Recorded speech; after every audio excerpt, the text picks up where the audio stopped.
Hello friends, welcome to my channel. तो आज इस वीडियो में हम आप लोगों को बताएंगे science VVI objective question for matric exam. ठीक,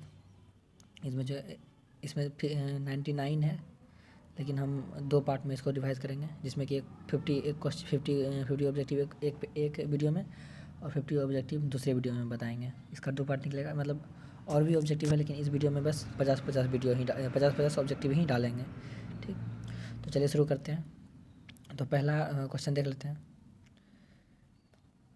और इसके साथ इसका आंसर भी। आप अगर आपको आंसर नहीं देखना हो तो आप सिर्फ क्वेश्चन देख के आप आंसर को झाँप के, या मतलब पहले क्वेश्चन देख के, मतलब आंसर बिना देखें ही आप क्वेश्चन का जवाब दे सकते हैं। ठीक, तो चलिए शुरू करते हैं। पहला है, निम्नलिखित में से कौन यौगिक हैं। तो क्वेश्चन नंबर KCl हो जाएगा, यानी कि calcium chloride, sorry potassium chloride. Okay, KCl का फॉर्मूला होता है पोटेशियम क्लोराइड।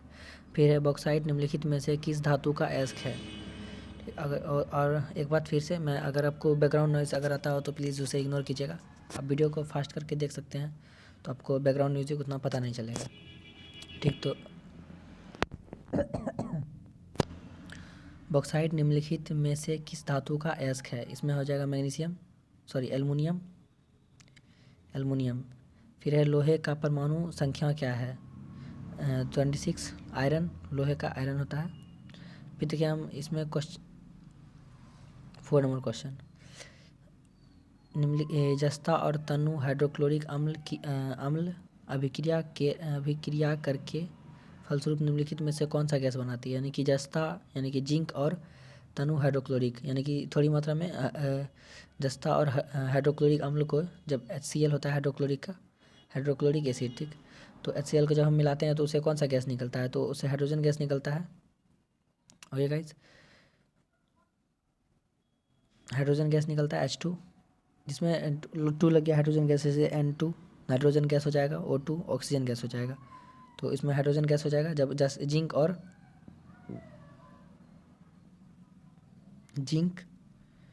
और HCl हाइड्रोक्लोरिक एसिड को जब मिलाया जाता है तो H2O मतलब गैस बनता है, जो कि हाइड्रोजन गैस होता है।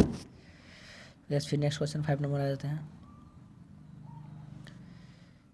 जब सोडियम हाइड्रोक्लोरिक जिंक से अभिक्रिया करता है तो कौन सा उत्पाद बनाता है। यानी कि अवशिष्ट पदार्थ, ऐसे इसमें अवशिष्ट पदार्थ बोल सकते हैं। तो अगर जब सोडियम हाइड्रोक्लोरिक जिंक से अभिक्रिया कराई, यानी कि NaCl को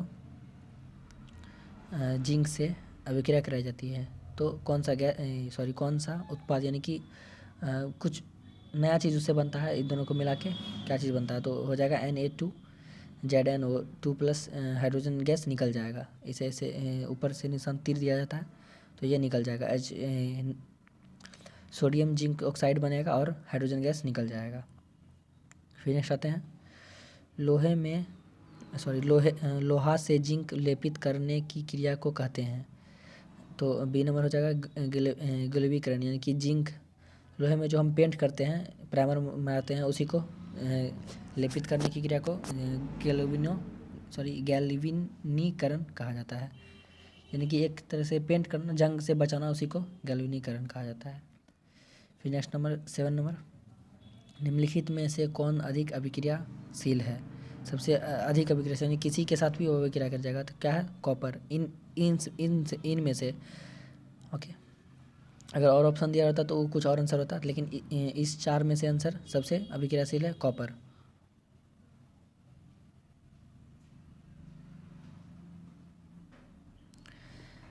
फिर नेक्स्ट क्वेश्चन, विद्युत अपघटन में इलेक्ट्रॉन मुक्त होता है एनोड पर, यानी कि एनोड माइनस कैथोड प्लस होता है। ओके, फिर नेक्स्ट आते हैं, धातु उष्मा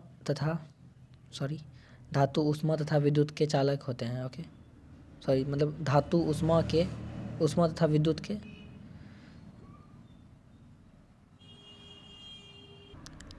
हाँ। तो गाइस इसमें लिखा हुआ है अचालक, यानी कि अचालक और चालक, यानी कि दोनों होते हैं, क्योंकि कुचालक होता तो नहीं होता, एक ऑप्शन होता, लेकिन इसमें अचालक लिखा हुआ है, यानी कि उसे जो प्रभावित मतलब कि आगे भेजता है तो उसी को, और चालक या चालक दोनों सेम हुआ, इसलिए ए और बी हो जाएगा। लेकिन आपको ये आंसर मतलब ऑब्जेक्टिव में ये क्वेश्चन नहीं रहेगा, सिर्फ चालक और कुचालक दिया रहेगा तो आप चालक में मार सकते हैं। धातु हमेशा चालक होती है उसमें, यानी कि जैसे हम खाना बनाते हैं तो वो धातु पर, यानी कि जैसे लोहिया कढ़ैया ये सब हुआ, तो ये सभी चालक धातुएं होती हैं जो कि उसमें और विद्युत का चालक होती है। ठीक, फिर नेक्स्ट क्वेश्चन आते हैं 10 नंबर। धातुएं आवर्त सारणी में किस ओर स्थित होती है?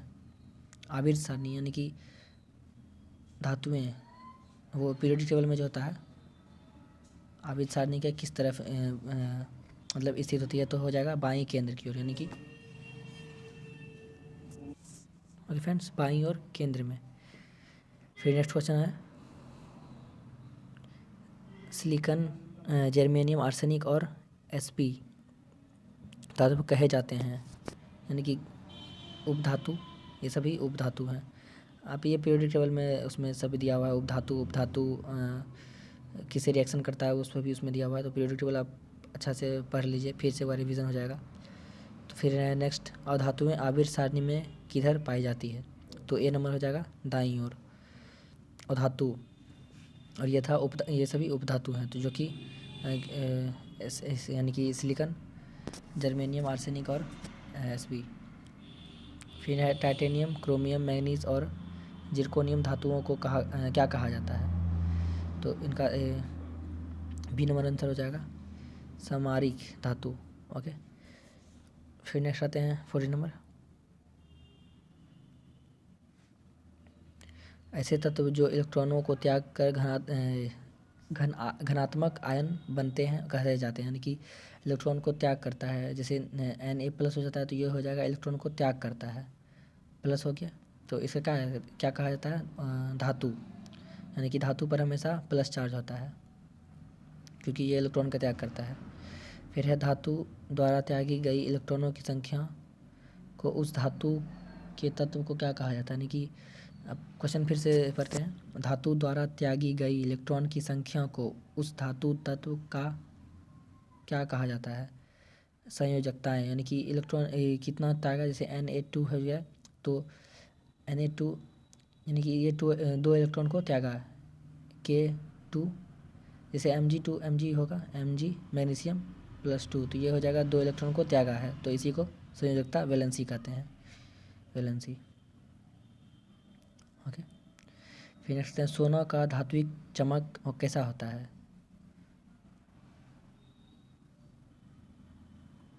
पीतवर्ण, ये पीतवर्ण यानी कि चमकदार होता है।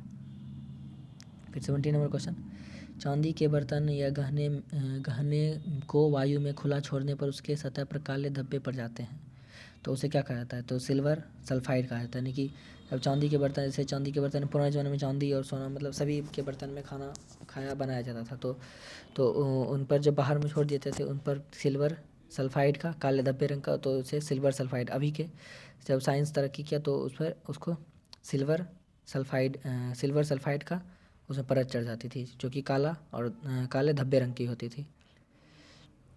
फिर नंबर 80 नंबर पर, धातुएं को पीटकर पतली चादर बनाई जा सकती है, इस गुणधर्म को क्या कहा जाता है?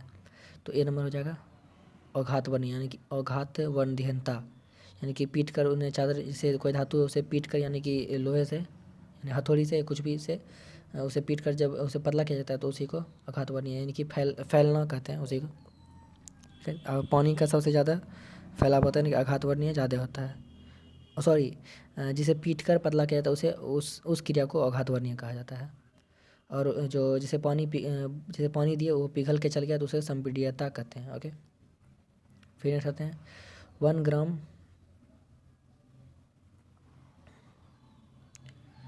ग्राम सोने से 2 किलोमीटर लंबी तार पर खींची जा सकती है, यह गुणधर्म क्या कहलाती है? यानी कि जैसे सोना है उसे हम मतलब पतला करके उसे आघातवर्णीयता करके उसे 2 किलोमीटर लंबी तार बनाते हैं, तो उस गुणधर्म को क्या कहते हैं? तो तन्यता, यानी कि उसे मार के उससे दूर जो 1 किलोमीटर तार बनाए पतला सा, उसी को तन्यता कहते हैं। लेड तथा मरकरी अपच चालक यानी कि थोड़ी थोड़ी मात्रा में चालक और थोड़ी थोड़ी मात्रा में चालक होती है, यानी कुचालक होती है। फिर नेक्स्ट 21 नंबर क्वेश्चन, पारा विद्युत धारा प्रभाव में उत्पन्न करते हैं उच्च प्रतिरोध, यानी कि पारा जो होता है वो जो मरकरी थर्मामीटर में जो दिया जाता है वो क्या कहते हैं, वो क्या करते हैं उच्च प्रतिरोध, यानी कि जैसे कोई हम बिजली पास कराए तो उसमें उच्च प्रतिरोध यानी कि वह बिजली को उतना पास होने नहीं देगा, तो इसीलिए उच्च प्रतिरोध कहा जाता है। विद्युत oxide aluminium oxide zinc oxide की प्रकृति है, तो इसकी क्या प्रकृति है, अम्लीय और क्षारकीय दोनों होती है, यानी कि अम्ल और क्षार की दोनों गुण एल्युमिनियम ऑक्साइड और जिंक ऑक्साइड में पाया जाता है। फिर आते हैं, और गाइस अगर आपको बैकग्राउंड नॉइज़ अगर आ रहा होगा तो प्लीज़ उसको इग्नोर कीजिएगा, आप वीडियो को फास्ट करके देखिए तो आपको समझ में भी आएगा और याद भी हो जाएगा, लेकिन और बैकग्राउंड नॉइज़ भी आपको कम आएगा। तो कुछ धातु के साथ हाइड्रोजन संयोग कर क्या बनाते हैं, यानी कि धातु को क्या कहते हैं, धातु क्या बनाते हैं।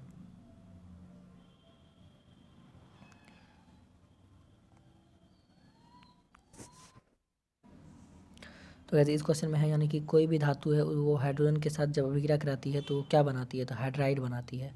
ओके, फिर है कॉपर सल्फेट के नीला विलय में जिंक डालने पर जिंक सल्फेट का कैसा लवण बनता है, तो वर्णहीन, यानी कि कोई रंग नहीं।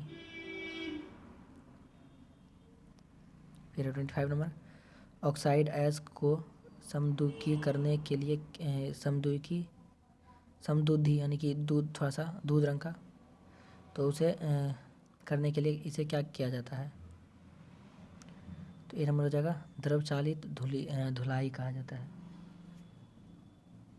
ये सभी इतना इम्पोर्टेंट नहीं है इसीलिए कोई ज़रूरी भी नहीं है। फिर नेक्स्ट क्वेश्चन आते हैं 26 नंबर, जिंक पर तनु हाइड्रोक्लोरिक एसिड H2SO4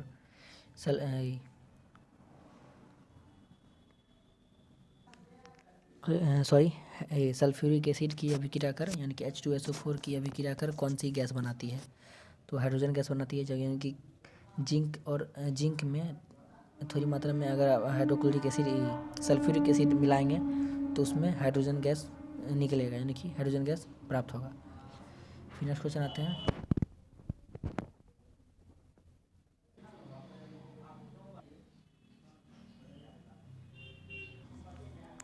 तो गाइस फिर नेक्स्ट आते हैं 27 नंबर क्वेश्चन पर। 27 नंबर, तो एल्युमिनियम पर मोटी ऑक्साइड की परत चढ़ाने की क्रिया को क्या कहते हैं, तो एनोडीकरण कहते हैं।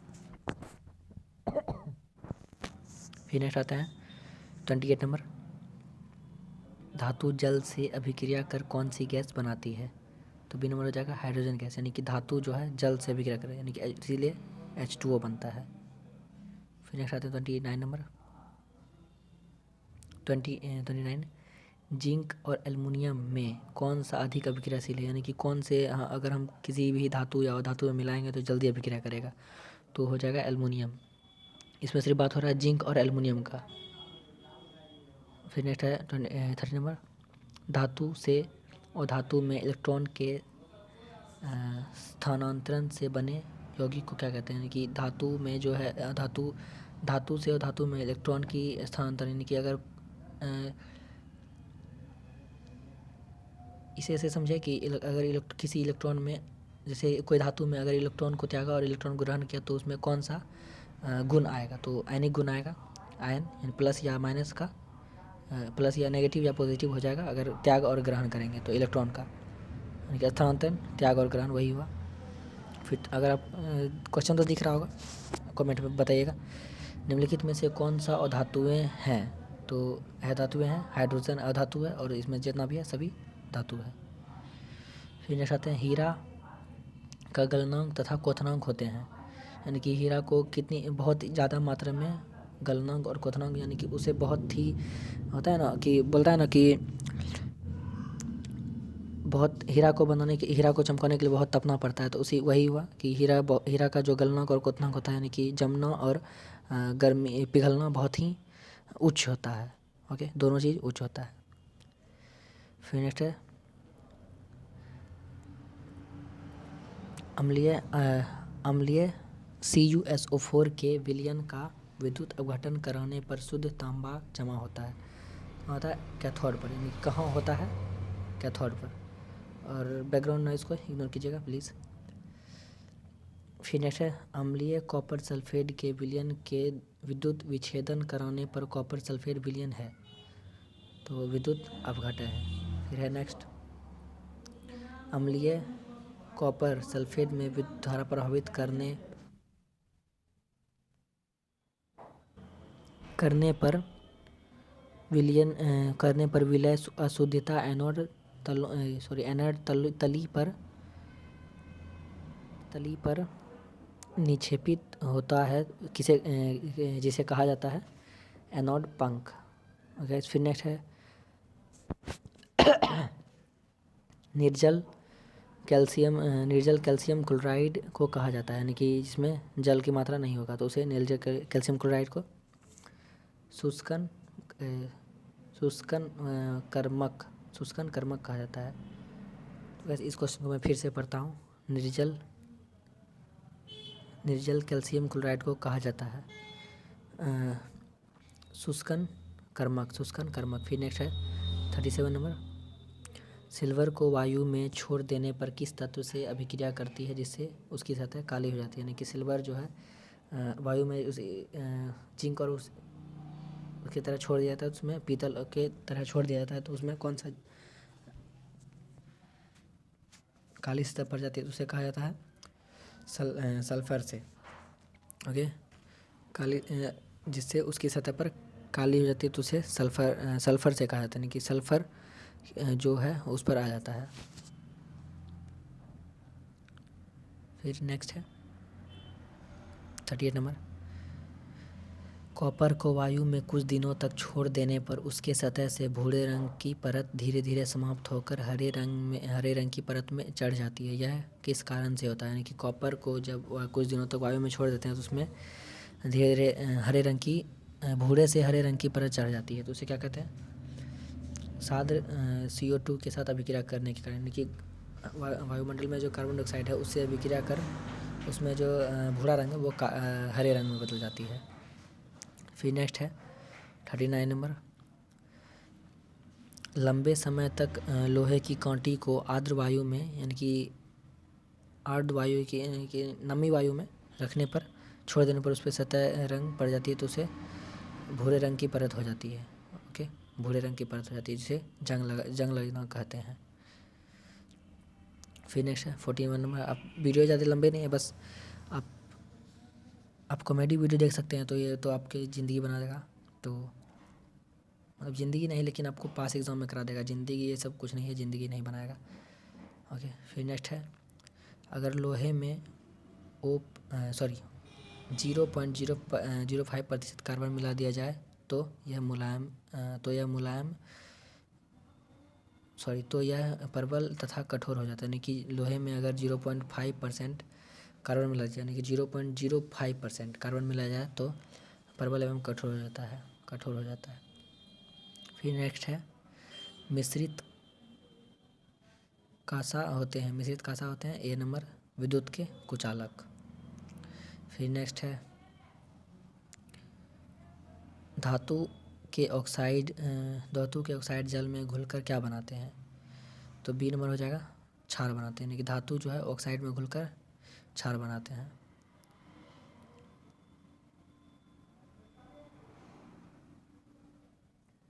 कैसे? फिर नेक्स्ट है 43 नंबर धातु के ऑक्साइडों को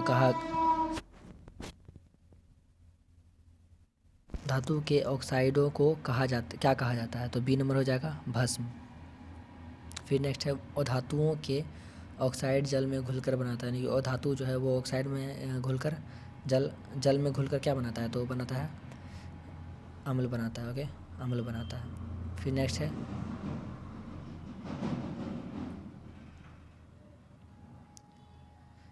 सक्रियता श्रेणी में सबसे क्रियाशील धातु है तो बी नंबर हो जाएगा Na। फिर निम्न में से कौन सी धातु तार के रूप में उपलब्ध होती है? यानी कॉपर, इसे जब मतलब कि ज़्यादा चांदी का भी बनता है, लेकिन वो चांदी बहुत ही महंगा होता है, इसलिए कॉपर में जो है वो जल्द अधिक मात्रा में विद्युत को यहाँ से वहाँ तक यानी कि सुचालक बहुत ही तेज़ी से होता है कॉपर में, इसलिए कॉपर का तार यूज़ किया जाता है। और इससे भी ज़्यादा रेसिस्टेंस यानी कि कॉपर में सबसे ज़्यादा होता है। चांदी में होता है, लेकिन चांदी बहुत ही महंगा पड़ता है, इसलिए कॉपर का तार यूज़ किया जाता है। फिर कौन धातु है जिसका दहन चमकदार श्वेत ज्वाला के साथ संपन्न होती है? तो इसका हो जाएगा सी नंबर, मैग्नीशियम। मैग्नीशियम जो है धातु जो है जहन में मतलब कि वो चमकीला एक होता है ना, आप 8 क्लास में पढ़े होंगे कि चमकीला चमकदार होता है, तो उसे मैग्नीशियम जलाने पर ही श्वेत ज्वाला के यानी कि चमकदार श्वेत ज्वाला उससे निकलती है, उत्पन्न होती है। फिर नेक्स्ट है 48 नंबर, कौन सी धातु है जो अधिक ताप पर भी ऑक्सीजन से अभिक्रिया नहीं करती है? तो सी नंबर हो जाएगा सोना, यानी कि अधिक ताप पर भी अभिक्रिया नहीं करती किसी से भी। सोना बहुत कठोर होता है। फिर 49 नंबर, सोडियम तथा पोटेशियम धातु तेज़ी से अभिक्रिया करता है, यानी कि कब अभिक्रिया करता है? तो ठंडे जल के साथ। किसके साथ? ठंडे जल के साथ, सोडियम और पोटेशियम धातु। फिर नेक्स्ट है 50 नंबर, लास्ट क्वेश्चन है, और मैं इसका 51 का आंसर नहीं दिखाऊंगा, आप वीडियो के नीचे कमेंट में करके आप इसका आंसर बता सकते हैं। कौन सा धातु जल में डालने पर तैरने लगता है?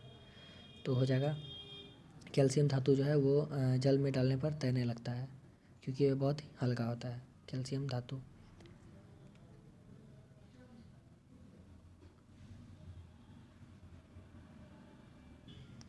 तो गाइस 51 नंबर क्वेश्चन हम पढ़ लेते हैं और आप इसका आंसर कमेंट में करिएगा, ठीक। धातु के ऑक्साइड हाइड्रोक्लोरिक अम्ल के साथ अभिक्रिया कर कौन सा उत्पाद बनाते हैं? यानी कि जब धातु को ऑक्साइड क्लोराइड में अभिक्रिया कराई जाती है तो उसमें कौन सा उत्पाद यानी कि कौन सा नया चीज़ बनता है?